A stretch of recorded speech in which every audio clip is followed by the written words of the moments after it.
தமிழொலி நேயர்களுக்கு வணக்கம். இன்றைய காலை நேர தலைப்பு செய்திகள். ஜனாதிபதி அனுரகுமார திசாநாயக்க எதிர்வரும் 1ஆம் தேதி யாழ்ப்பாணத்துக்கு விஜயம் செய்ய உள்ளதாக நம்பகரமான வட்டாரங்களில் இருந்து அறிய முடிகின்றது.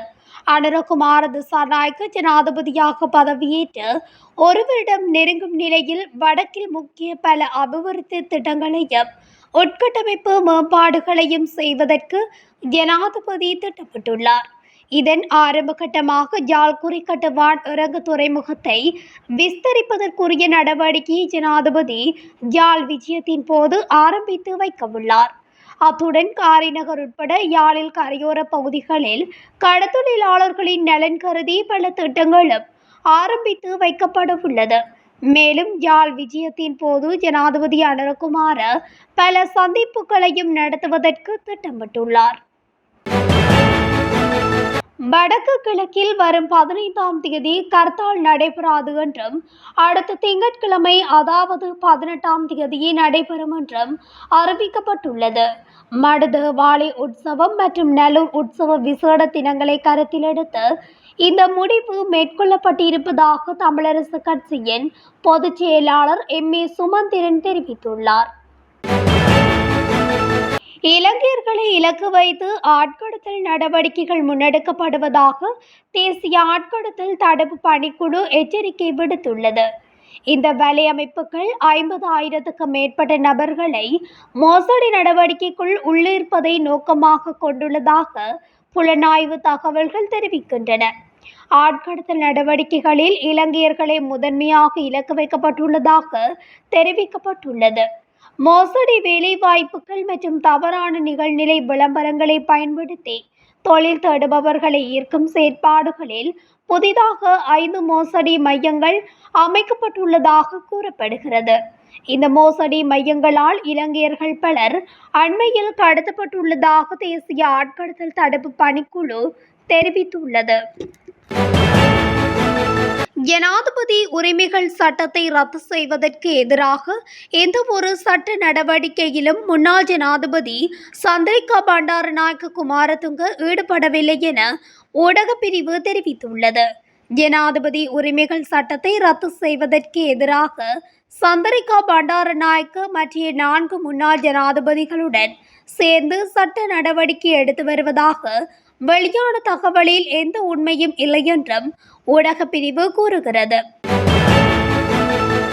தலவாக்கலை புகையிரத நிலையத்துக்கு அருகில் குளவிக்கொட்டுக்கு இலக்கான 3 பேர் வைத்தியசாலையில் அனுமதிக்கப்பட்டுள்ளனர்.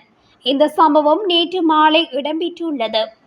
குளவிக்கொட்டுக்கு இலக்கானவர்கள் லிந்துலை வைத்தியசாலையில் அனுமதிக்கப்பட்டு சிகிச்சை பெற்று வருகின்றனர்.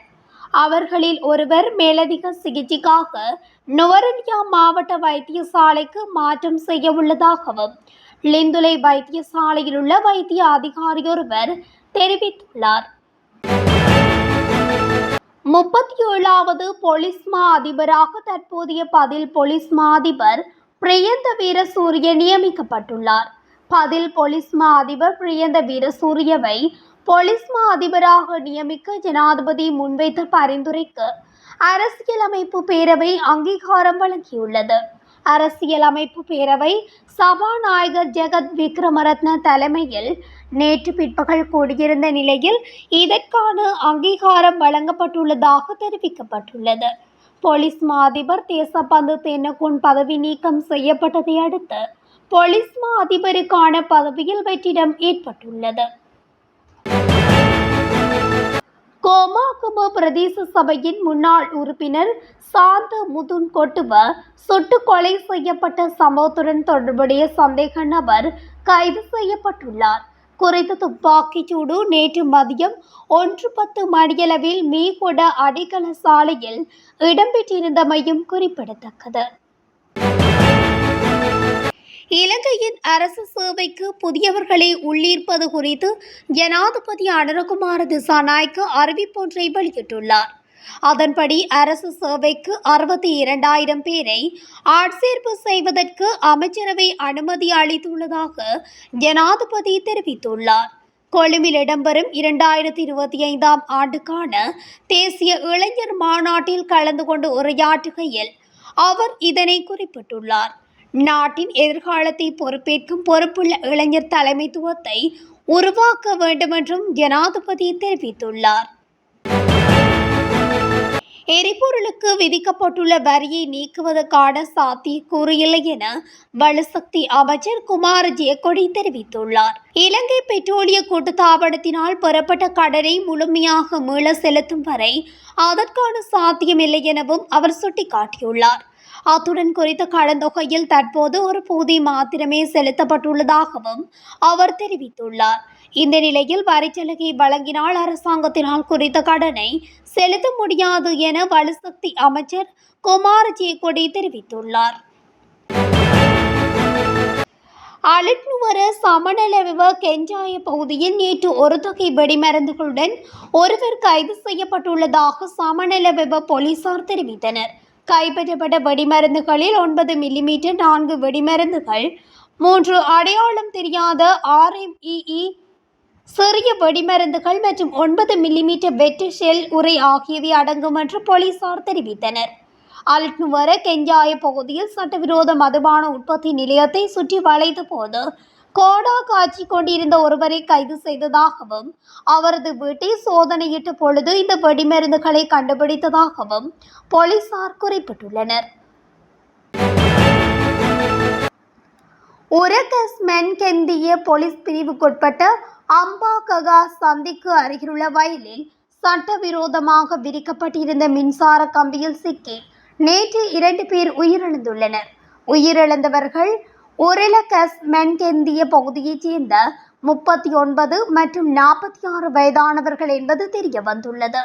அங்கீகரிக்கப்படாத மின்சார கம்பிகளை பொருத்தியதாக சந்தேகத்தின் பேரில் 2 கைது செய்யப்பட்டுள்ளனர். நாடு முழுவதும் நேற்று நடத்தப்பட்ட விசேட சுற்றிவளைப்பு நடவடிக்கையின் போது 4608 பேர் கைது செய்யப்பட்டுள்ளதாக போலீஸ் ஊடக பிரிவு தெரிவித்துள்ளது.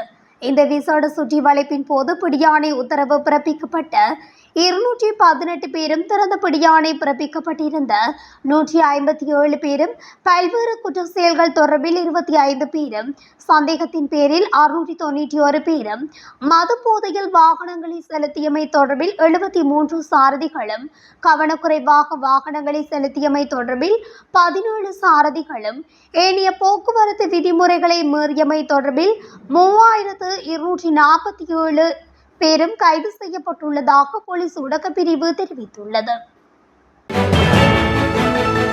யாழ் தென்மராட்சி கொடிகாமம் பிரதேசத்தில் நேற்று விபத்து சம்பவம் ஒன்று பதிவாகியுள்ளது. இந்த சம்பவம் நேற்று காலை 8 மணியளவில் ஏனையின் வீதியில் எழுதுமட்டுவாழ் பகுதியில் இடம்பெற்றுள்ளது. இலங்கை போக்குவரத்து சபைக்கு சொந்தமான பேருந்து ஒன்றும் ஒந்தூர்லி ஒன்றும் மோதி இந்த விபத்து சம்பவித்துள்ளது. திருகோணமலையில் இருந்து யாழ்ப்பாணம் நோக்கி பயணித்துக் கொண்டிருந்த பேருந்துடன் எழுதுமட்டுவாழ் பகுதியில் இருந்து வந்த உந்தூர்லி மோதிய விபத்தில் படுகாயமடைந்த பெண் உயிரிழந்ததாக கொடிகாமம் காவல்துறையினர் தெரிவித்துள்ளனர். கிளிநொச்சி ஊற்றப்புலம் பகுதியில் பெண்ணொருவர் நேற்று மாலை இனம் தெரியாத நபர்களால் கொலை செய்யப்பட்டுள்ளார். விஜயரத்தினம் சரஸ்வதி என்ற 68 வயதான பெண்ணே இவ்வாறு வீட்டில் தனிமையில் வசித்து வந்த நிலையில் கொலை செய்யப்பட்டுள்ளார். சம்பவம் தொடர்பில் மேலதிக விசாரணைகள் போலீசாரினால் மேற்கொள்ளப்பட்டு வருகின்றது. புறக்கோட்டை போலீஸ் பிரிவுக்குட்பட்ட NHM அப்துல் காதர் வீதியில் உள்ள பேருந்து தரிப்பிடத்தில் தனியாருக்கு சொந்தமான பேருந்து ஒன்று விபத்துக்குள்ளாகியுள்ளது. நேற்று காலை 5:30 மணியளவிலே இந்த விபத்து இடம்பெற்றுள்ளது. விபத்தில் காயமடைந்த ஒருவர் கொழும்பு தேசிய வைத்தியசாலையில் அனுமதிக்கப்பட்டுள்ளார். விபத்தின் காரணமாக குறித்த பேருந்து தரிப்பிடம் முற்றிலுமாக சேதமடைந்துள்ளதாகவும் கூறப்பட்டுள்ளது. அத்துடன் கொழும்பு மட்டக்களப்பு பிரதான வீதி மினேரியாவின் பட்டுயா பகுதியிலும் நேற்று இடம்பெற்ற வாகன விபத்தில் 26 பேர் காயமடைந்துள்ளனர். இதில் சிலர் கவலைக்கிடமான நிலையில் உள்ளதாகவும் கூறப்பட்டுள்ளது. மதுரு ஓயாவிலிருந்து கொழும்பு நோக்கி பயணித்த பஸ் ஒன்று நேற்று அதிகாலை 3 மணியளவில் முன்னால் வந்த டிப்பர் லொரியுடன் மோதியதிலே இந்த விபத்து நிகழ்ந்துள்ளதாக கூறப்படுகிறது. இத்துடன் தமிழொலியின் இன்றைய காலை நேர தலைப்பு செய்திகள் நிறைவடைகின்றன. தொடர்ச்சியாக செய்திகளை அறிந்து கொள்ள தமிழொலி ஊடகத்துடன் இணைந்திருங்கள். நன்றி, வணக்கம்.